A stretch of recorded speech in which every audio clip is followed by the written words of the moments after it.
Oh, oh, oh, oh, oh, oh, oh, oh, oh, oh. You ready?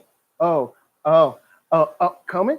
Oh, oh, oh, come up. Oh, NERDSoul Light is back in the house. That's right. Lay Ill Kid at OneYoungsta, hold it down, bringing that street geek and nerd. So, what is up, my people? Today, oh yeah, we coming with another wonderful episode of On Screen, and we're talking about that show down in NOLA. That's right. We're gonna get into Cloak and Dagger. This is the penultimate episode. We ain't got but one more left. That's right. You feeling good? I'm feeling good, dude. This right, dude. Come on. So, thank you. So, with that said, I'm happy you guys are here. We getting ready to talk it out, have a good time in the name of the Marvel. So, with that said, big shout out to Lotus Scholar up in here. We got Jay in the chat. Everybody else in there, make sure y'all hit that thumbs up, because if y'all hit that thumbs down, y'all gonna be hearing a sad song. Now, quick notification for you guys, if y'all don't watch Beats Vibes Live, I am not only available on video, available through podcasts, but if you're on Spotify, iTunes, all that good stuff with your Google Play, search NERDSoul, NERDSoul, one word, and I've dropped a couple songs there for you. I got like 6 songs in all. You might like one. You need to go and check it out. And if you like what you're hearing, holla at a player. Let me know. So tonight, we got to get deep in all up in Dre's business. Lotus Scholar repping NOLA. Real quick, while I get started, you guys let me know what your favorite parts of this episode was. And I'll say mine was kind of finally seeing the thought process of Andre. I don't know if it's a logical one. I don't know if it really makes sense. I don't know if I would ride with him or support him on that, but we know his thought process now. And I think, as crazy as it is, I think it's good to at least have his thought process down on wax, because he's the record name. Talking about the Blue Note, we kind of get where he talks about gods and how people become gods and the difference between people and gods. And it made me think about American Gods, because that's a show that I cover. If you watch me cover it on the show here, sometimes with Solar Gray, we do a lot of deep diving into, of course, that which is, American gods. And there's a similar through line with like what people see as gods and how they become gods and all that good stuff. And I don't know if he's gonna get what he wants or what he thinks will happen when he hits that Blue Note. I don't think it's gonna be all gravy. You know what I'm saying? Because I think he believes that he's gonna be all powerful, and I doubt it. I doubt it. I think he's gonna get some of what he wants and a little bit of what he doesn't want. And I think that's gonna be the biggest problem that he encounters, because I think that he thinks that, I'm gonna become a god and this is gonna be great. It's gonna be gravy train. I'll be living in the city. No, all right. Being a god probably ain't easy, all right. Or being a lower. See, that's what I'm saying. Babies know.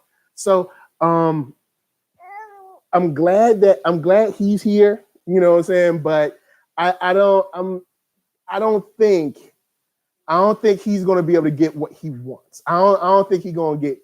I doubt it seriously. I seriously doubt it's gonna work out in his favor, if you know what I mean. Now, Lotus Scholar says, shout out to the Luke Cage Easter egg. You know what? I'll say this. Well, I'll get to Luke Cage in just a second. I did want to touch on this. If you haven't seen it, you guys should watch a movie called Mo Better Blues, because the beginning of this episode made me think about Mo Better Blues so hard. I was like, man, I missed that movie. I haven't seen it in a while. Got Wesley Snipes, got Denzel, you got Spike Lee doing the directing. The movie is dope. And especially the line where he was like, people don't know what they want until they hear it or see it or whatever it is. You know what I'm saying? And it just made me think a lot about, him and his place in music history, as it were, his place amongst the gods, as it were, and how he feels about it, how he might end up, becoming one of the gods, or what being a normal human means to him. So, and we'll get into the whole "I'm in pain" thing later, but it's nice to see that thought process. It was cool to get something that reminded me of Mo Better Blues, because that's just a great movie. Now, when they were in the diner, you got your boy, Tyrone, like, I got this. I'm gonna get in. I'm gonna do mine. You know what I'm saying? Ain't that right, little man? Yeah, Dad. That's right. I'm gonna do my thing. So anyway, he's like, I got this. I know some people I'm gonna talk to, whatever. But when he goes to the diner with that young kid, something that struck me that really kind of messed me up to a certain degree is when he was talking about when he found out the kid couldn't read. And I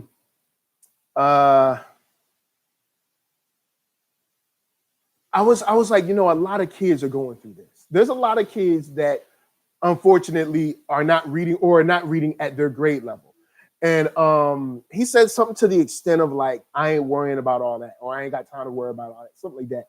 And that's a huge problem. The writing here touched on a larger issue in a very quick moment. You didn't really get a lot of it, but they touched on it on a real quick second about there's a lot of children out here that are reading below their grade level, or they're completely illiterate in all facets. Like, they know how to speak, they know how to talk, they know how to conduct a conversation, but they don't know the written word. And there are things when he was talking about Luke Cage in that scene, talking about, like, even if he was bulletproof, he's still ahead of the game because he has this knowledge, he has this upbringing, he has these things that he's, kind of like learning life lessons, whether it's mathematics, whether it's English, whether it's or Spanish, or whatever they speak where you live. It'd be nice to know how to read it. You know what I'm saying? Whether you live in Japan or Guatemala or Hawaii, wherever it is, it'd be nice to be able to read what people are saying. And it just kind of hurt me, man, because I grew up with a couple of kids that were struggling with reading. And when I say struggling with reading, I'm talking about we in like 10th grade right now. And they were struggling. So that was tough for me to see that, because I know some kids that went through that. And I thought that was nice for them to handle it that way. Because he even was like, I'm not doing drugs, I'm not hustling, I'm not doing anything. But if you're not doing that, and you're still having problems with reading, you might be ducking, dipping, and dodging school. You have to figure out a way. You got to find a way. NERDSoul light breaking out. You got to figure out a way and find a way to educate yourself. And I think there's a large part of him that's just like, I don't care no more. And maybe it's because he doesn't find value in himself, or he doesn't find value in that which needs to be learned. But it struck me. It struck me. It kind of hurt.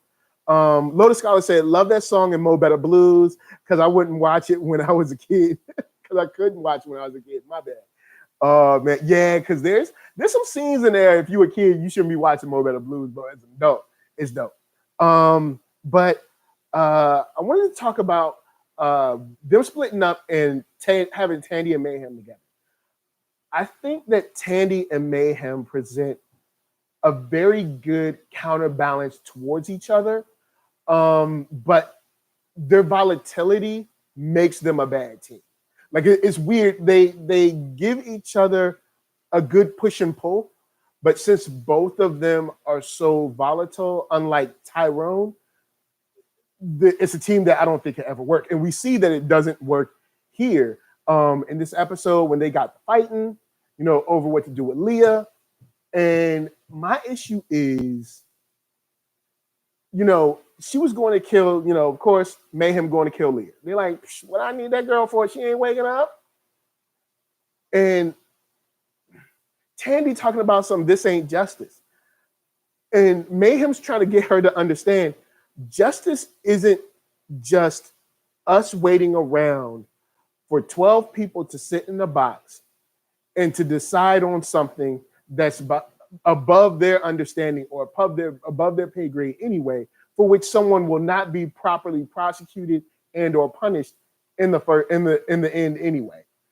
Going through the court system isn't the only way justice can be served. And I'm not saying I'm on my Punisher stuff, but what I am saying is something with Leah in the court system would be whittled down to her having like house arrest or something like that. She's not going to get, it's not like if Leah got convicted of everything that she did and ruining all these women's lives and being essentially a psychotic and emotionally, physically abusing madam. It's not like she's gonna get 50 years for that. They're probably gonna give her like two years, maybe house arrest or something with it. And it's not gonna fit the damage that she has done to the community that she's in. All of those missing girls, all of those women that were like essentially sex slaves. You know what I'm saying? She gotta go down. I'm be for real. That human trafficking stuff, I don't roll with that, son. They gotta go down. When I say go down, I mean chitty chitty bang bang. But anyway, shout out to Star Drew in the chat. He said, "Hey gang, sorry I forgot to watch it today, but I watched the Triple Threat movie." Okay, all right. I guess I'll let you ride with that. I'll let you slide. It's good to have you come through. I'll let you slide. I don't know. I want to see where Tandy's head's at in the next episode, especially since we know so much about how Dre thinks now. And getting back to that thought process, of course, they went in Leah's mind, they poking around, seeing where her hopes is. Can we bring her hope back? Can we fix her head? You know what I'm saying? Can we get her up so she can talk? And you know what I'm saying? That's what I'm saying, Dad. Come on, Dad. So with that said, I think, I don't know, say hi. So hold up, catch focus, catch. There we go. But you see that Leah and Andre are essentially in a kind of like Joker Harley relationship, where Harley was supposed to be like Florence Nightingale in this dude, you know what I'm saying, getting him back to health. And next thing you know, he done flipped her and got her working for him and doing crazy mess too. You know what I'm saying? And the look on her face when he started bringing women into that, what is it? The group, the meeting group, the women's health group or whatever. I don't know the name of it, but it's it's a group. It's like therapy stuff. Seeing them come in and seeing the look on Leah's face, she knew she was wrong way, way back. I mean, she was wrong way, way back. And I don't know. Like, I really don't know. I mean, I guess on one hand, you're like, she should have quit, you know what I'm saying, back then. She should have snitched on him. But could she have been able to? Would it have worked? Would anyone have believed her? You know what I'm saying? Who knows? And since we know that they have at least loosely tied, well, no, not even loosely. O'Reilly is from Luke Cage. So since this is tied to the Netflix universe, people have got to, well, they don't have to believe stories of people with superpowers or meta abilities or whatever you want to call it, but it would behoove them to believe it. But I mean, who knows what trying to get people to believe that sounds or looks like? You know what I'm saying? I mean, you're talking about like, lawyers and prosecutors and judges, would they believe her? I mean, look at how they treated girls that were literally sex slaves.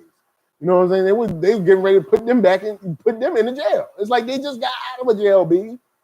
So with all that said, big shout out to Lotus Scholar. He said another episode, Tandy and Ty acting like they're a married couple. Yeah, they got that. They're slowly coming towards each other. You know what I'm saying? They're coming towards each other. It's going to take a little bit more. I think it's probably going to take probably like the end of next season or something. We'll see like the first kiss or something like that. You know, they look like they're slow roasting this one. But with all that said, we see Leah's hopes. You know, when she was just a kid playing the violin, or I think it was the violin, cello, all them little string things. They look kind of similar, so I don't know. I know it want a fiddle. You know what I'm saying? So it's like seeing her play and just be happy in her artistry, be happy in her creativity. That was something that I thought was beautiful. Short-lived though it may have been, but I did think it was beautiful. I think it was great that they gave her that time and showed how much it meant to, like, the pride that her mother saw in it and what she felt in herself. Even when she was like, you know, I need this for a friend. She was like, well, if you can give this to a friend to help them, take it. And you can see how giving she was, as opposed to now where she's literally facilitating the destruction of women. And I was mad when I saw all those sisters come in there. He was a brother. I ain't going front. I even tweeted. I was like, you going to do this to the sisters? I mean, not like it's good to do it to any, but it's extra bad. You doing it to sisters, man. You a brother in NOLA? You doing this to the sisters? I can't even roll with you, son. But with that said, Star Drew said that is pretty dark to get girls from the therapy group just to traffic them. Yeah, imagine, okay, this is how bad he is. He decides, okay, I need girls that I can steal their hopes, take their depression or whatever and use it to my power, take their hopes and give them depression or something. You know what I'm saying? And the ones that I'm going to use are girls that are coming to a group therapy to get their life right. Really though? Like, there is a special place in hell for you. Like, a very special. They got a special spot. You got a pocket spot with your name on. But we do see his thought process. You know, when he's talking to Tyrone and Tandy, and he's on something like, "Yo, I was in pain. All this pain on me, and I got to live with all this pain for 8 years or something. And now y'all gonna feel it too." Here's the messed up part with that. Nobody put you in that pain. It was an accident. It's not. Well, no. I mean, it was unexpected. You didn't expect that to happen, but you did that to yourself. It was something that was nobody gave you the headaches. It's not like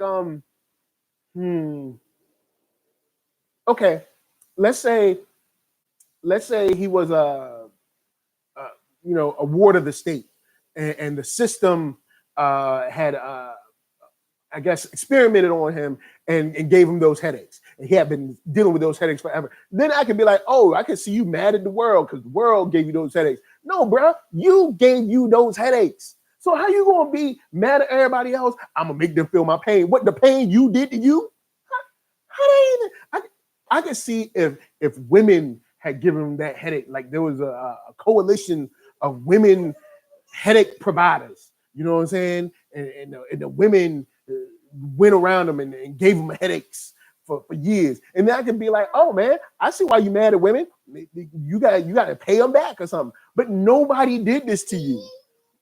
That's what I'm saying. See what I'm saying? Ain't nobody. See, look, NERDSoul Light is saying the same thing. You did it to yourself. So how you gonna act like the world did, like the world owe you something, or like you? Man, bruh, 1, you crazy. 2, you got to go down. And 3, you should have never touched the hair on the sister's head. So you know you got to go extra down. Wakanda forever. But all that out of here. Something that threw me off. Lotus Scholar said they need to do the comic over the way the TV show is because it's good. Yeah, the TV show has been solid, very solid. Ain't that right, Lil Mike? Ain't that right? It's been good. Yeah, it's been good. It's been good. Yeah, it's been good. That's right. It's been good. I gotta give them their love. And something that made me hype, something that made me real hype. I gotta give it to them. My Dukes.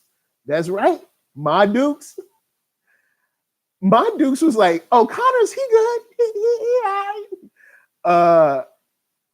Due to the amount of blood that I saw all over some newspapers, I'm gonna say that Connors is what I like to call not good.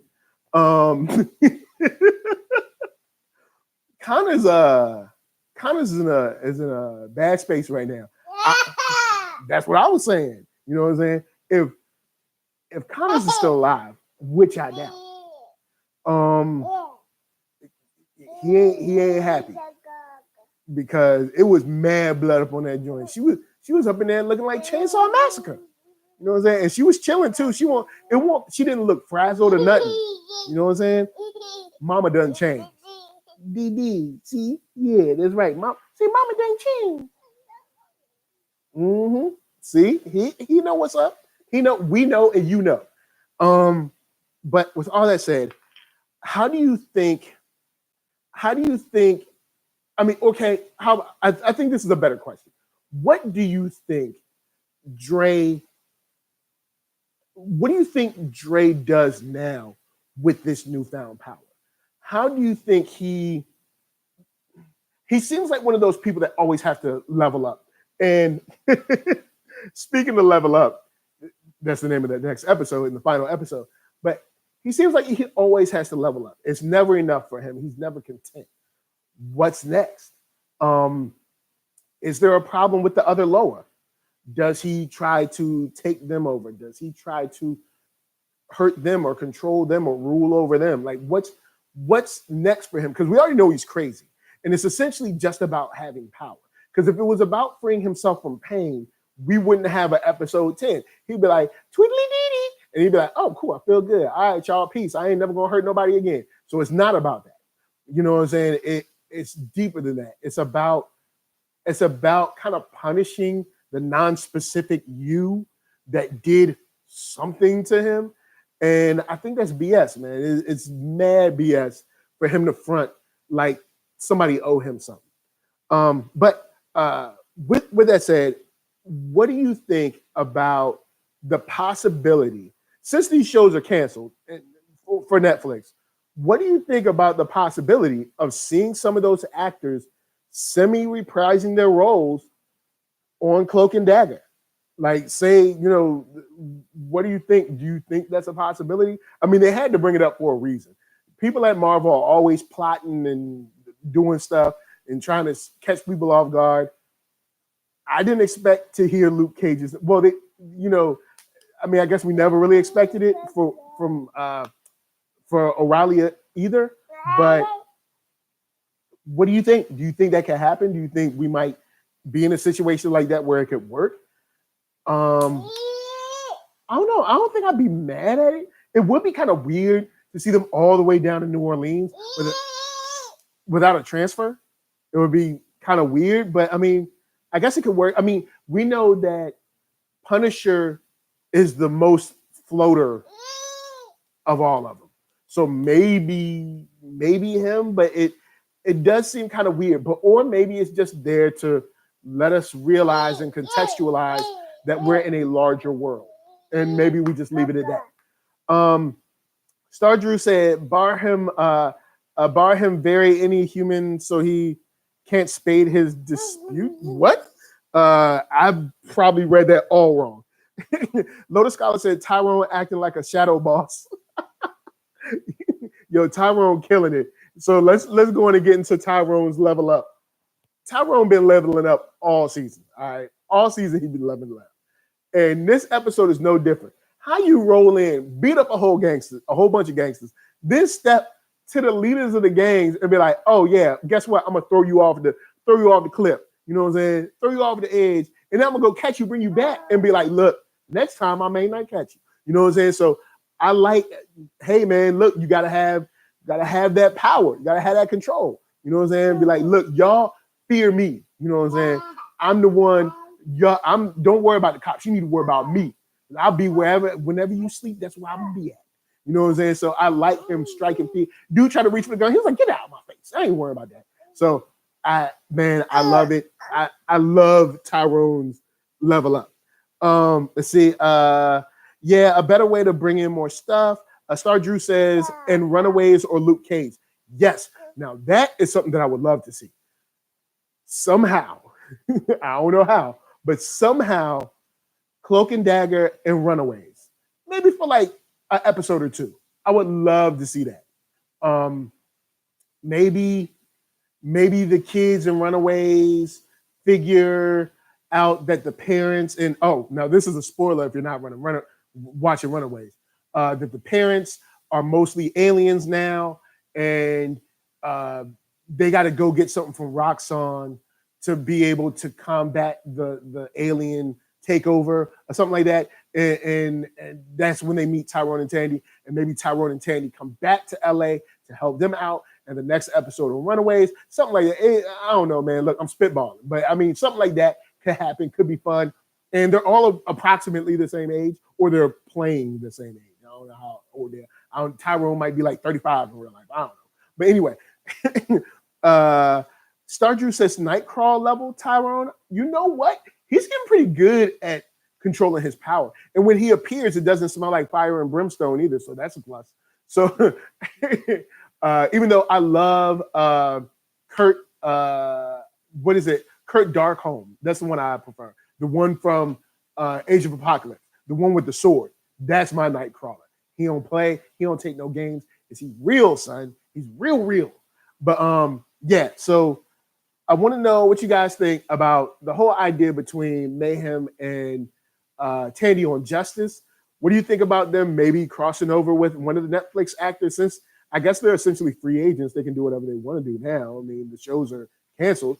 And then also, what do you think that this newfound power does to Dre? Because I don't think Dre's going to get what he wants. Because you know how, like, when you are sometimes when you want something so bad, you finally get it. You're like, woo, this is everything I wanted. And sometimes it's like, nah, I really didn't want this. I thought I wanted it, but I really didn't want it. So, you know, I'm wondering how that's going to play out, and if he's going to really get everything he wants. NERDSoul Light, Lil Babe, Lil Mike. So anyway, with that said, Lotus Scholar says, I don't know, maybe everybody got better power. Everybody got power than what's his name? Who? Jazzman. Big shout out to Eric's Nation. He's in the house. I just missed the episode tonight, so I won't be able to chat with you about it tonight. It's all good, Eric's Nation. Check it out. Check out the episode whenever. Watch the replay. We're going to have a good time. Still get a shout out anyway, because you're cool in my book. You know what I'm saying? You're cool and you're down in my book. What do you think happens with these missing people?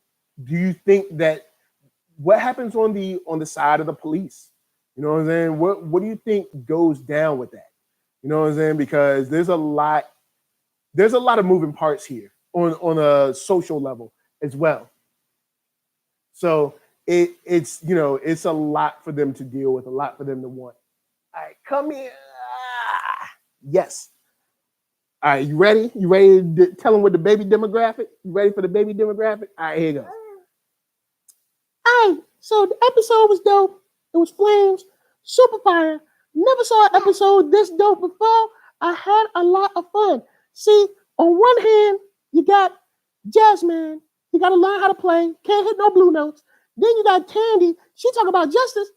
And then, man, I'm like, what justice, yo? Look at all these girls. They went back to jail. They shouldn't be in jail. And then you got Tyrone. He's holding it down, teaching kids, kicking the truth to the young black youth. Babies love it. Baby, it's amazing. Thank you, Disney. Y'all are awesome. So as you can see, Disney has the baby demographic on lock. It's amazing. The baby review is there. Y'all, you know what I'm saying? Y'all missed it last week. NERDSoul Light was like, last week he won't feel it. It's like, I ain't gonna do it. This week he did. He gave y'all a little bit of love, just a little piece. So, guys, with that said, thank you for checking us out. Thank you for checking out the show and talking with me for a little bit, because this episode let us know just how crazy Jazzman is. And it's going to be tough to deal with that, because I don't think there's any reasoning with someone who's that crazy. There's no real base in logic at all behind his argument. I mean, even Thanos, as crazy as it was, there was a slight basis in his argument. I mean, it was still a dumb argument to have. But he was like, "Yo, I got a little something," and you know what I'm saying, I can teach y'all a little something. So I could take something away and all that good stuff. And I don't know. Who knows how that's going to work out? Who knows how it's going to play out in the big scheme of things. But before I bounce, guys, holler at me. I'm going to holler at you. Down in them comments, if you're watching the replay, if you're in the chat, thank you for rolling through. A big shout out to Lotus Scholar. A big shout out to Star Drew. A big shout out to Eric's Nation. A big shout out to Jay, who is here super duper early. A big shout out to Alan Lewis, Little Miss Chocolate, Thought Crimes, folks that usually come through. Timothy I, who is one of my newest Patreon supporters. Big shout out to you too. Enrique Carrion, check out that comic book. Economic is really dope. Another Patreon supporter. Thank you for hollering at me and helping our brother out. Now, you can check out NERDSoul wherever you be at. Whether it's a podcast, listen to it. You want to watch it right here? Watch it right here. Or you want to listen to some of my music? It's on Spotify, iTunes, all that jazz. Just search NERDSoul and you will find it. Now hit that thumbs up. Share this with your friends. Because if you hit that thumbs down, I ain't telling nobody, but Jazzman gonna play you a song. That's all I'm saying. You don't want? Do they want that? They don't want that. So, guys, thank you so much for hanging out with us. Oh, Tebogo Kutu. I hope I did not screw up your name, but thank you for rolling through. Can't watch the episode live in South Africa. I'm so sorry. But Tebogo Kutu, I think that's how I pronounce your name. If I mess it up, please forgive me. But thanks for rolling through. And after you watch the episode, then you can watch this after the episode and know that I showed you love in the future past. The past, it'll be past. Now will be the past when you watch it again after you watch the episode. But now you watching it is the future from that. Yeah, I got time travelers season.